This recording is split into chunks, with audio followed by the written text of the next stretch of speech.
First up is A Fish Called Wanda. This is a 1988 movie starring John Cleese, who also wrote it, Jamie Lee Curtis, Kevin Kline, and Michael Palin. Holy shit, this movie is so freaking funny. I've known about this movie for forever because, you know, it came out from before I was born.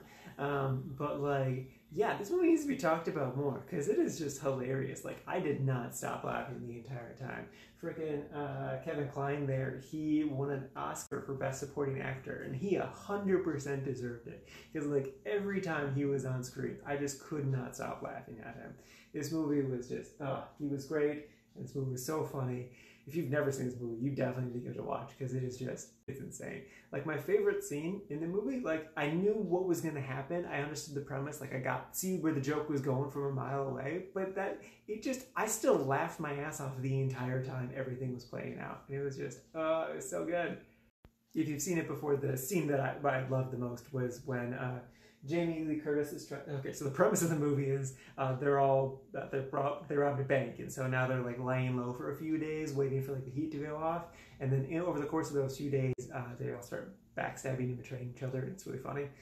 So at this point, though, Jamie Lee Curtis is trying to seduce John Cleese, and Kevin Kline gets all jealous. So Jamie Lee Curtis breaks into John Cleese's house, and then Kevin Kline breaks into John Cleese's house while they're like doing stuff, and then like John Cleese's wife shows up, and then just like it's all big awkward situation, and it's just so funny, and it was amazing, and I loved every second of it. So yeah, this is a really liked. You should definitely watch it. It's incredible. Yeah, you're in for a good time. I guess all I got. Yeah, it's good. It's good stuff.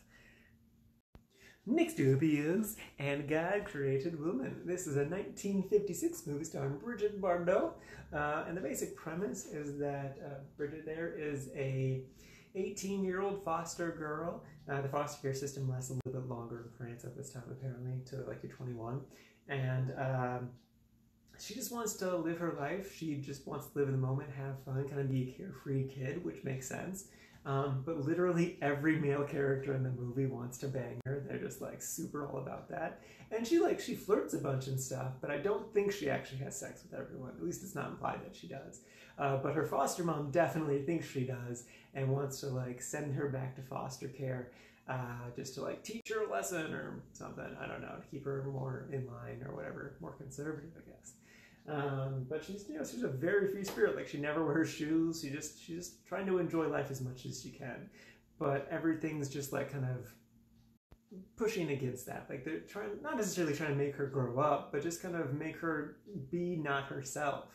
And so, so while watching the movie, I was enjoying it. I didn't think it was amazing, but kind of the more I've thought about it, the more I've kind of appreciated it and I really like it. Like, the big thing that I really, really love about this movie is that she is very clear and very straightforward and very obvious about who she is as a person. She knows who she is, and she tells everyone who she is, and then they expect her to be not who she is and get upset about it. And that's where all the conflict comes from the movie, is when people expect her to be who she's not.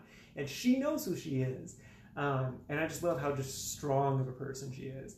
And then she does kind of realize over the course of the movie that she needs to like not be herself in order to kind of work out a specific situation.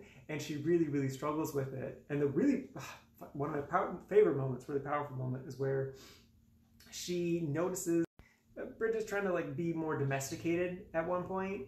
And she knows that if this one dude comes back into her life, he is just going to completely wreck that up. She knows who she is. She knows how she acts around him. She knows she can't control her emotions, because who can really control her emotions? And just like, if this dude comes back into her life, it's going to ruin everything. And she kind of like really tried to make it so it doesn't happen, but then of course it does happen, and everything did get ruined.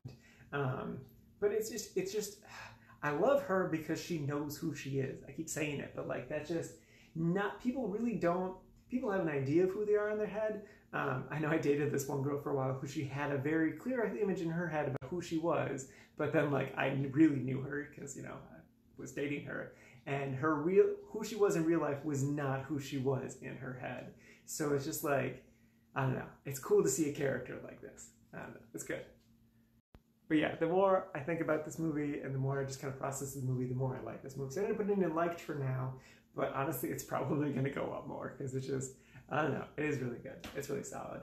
But again, it's French. It's 65 years old, so like I don't necessarily recommend it unless like you're into old French movies, because you do have to look at those through a different lens because it's a different time and a different language. So you know, but yeah, it's good. I liked it. And lastly is Raising Arizona. It's a Cohen Brothers movie. Look at that. This one is from 1987. I believe it's the second Cohen Brothers feature film. And it stars Nick Cage, Holly Hunter, which holy shit, she is adorable in this. Just like, I want to just like pick her up, especially when she's wearing her cop uniform. Like, dang, dude, you're adorable. It also has John Goodman and like some other actors in it too.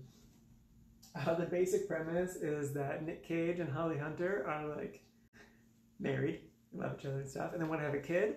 And I won't say exactly how they get a kid, but they get a kid in a very unorthodox way. And a lot of the hijinks from the movie all ensue because of how they ended up getting that kid.